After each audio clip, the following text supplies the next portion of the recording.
Now, most people would love a day of being stuck out on the water with your boys fishing, of course, unless you're actually stuck in the boat out on the water. Welcome back, crew, to this week's episode of Boneheaded Boaters of the Week. Of course, there are plenty of ways to get stuck in boating, and today we're going to explore a little about that. But before we get started, there's one thing you should never be stuck without, and that's going to be being stuck without a beverage when you're out there on the water. And what better way to carry that beverage than in your own Drain Plug Mafia tumbler? That's right, went to the prize closet. We have a few left, so we're going to do a little giveaway in this video again, just like we did last week where Glove875 was our winner. Really simple. All you have to do, hit the like button now, leave a comment below, and make sure you're subscribed to the channel. And we're going to pick one of those comments and somebody's going to win a tumbler. Last chance before Christmas. Let's go.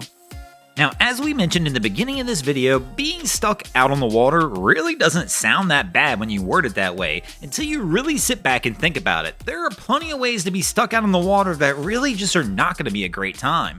Now, of course, when it comes to boating, there are many ways to be stuck in boating, and being on the water is not the only one. There are plenty of opportunities for you to become stuck in that boating lifestyle well before you even hit the water.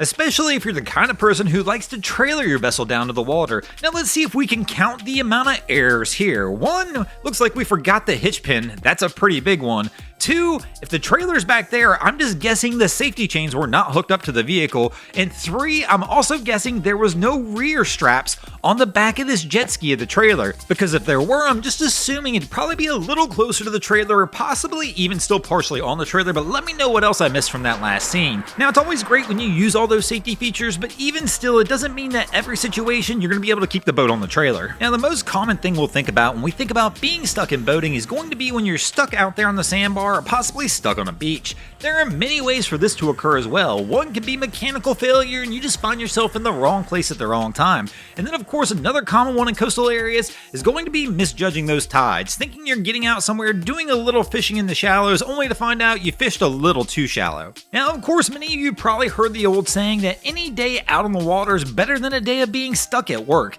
Now that's not always the case for everybody though, because some people decide to take those jobs that actually bring them to the water, living that true mariner lifestyle where they're actually out there working on the water every day. So these guys being stuck on the water takes on a whole new meaning. Of course they're stuck out there every day because that's part of their everyday life, but when they really get stuck out there on the water, they take it to a whole new level.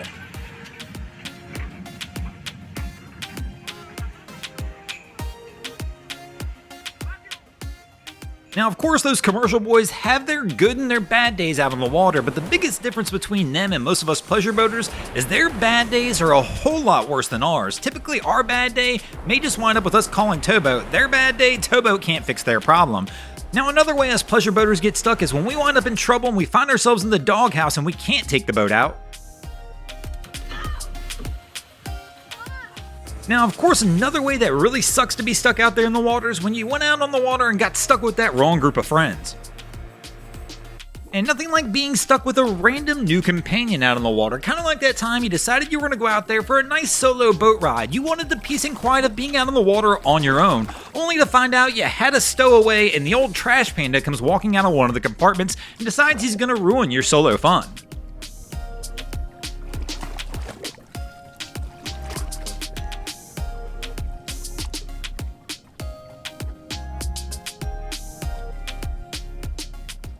But of course, that only lasts until he decides you're a boring companion and he's going to go ahead and bail on you. Thanks for watching, guys. I hope you enjoyed this week's episode of Boneheaded Boaters of the Week.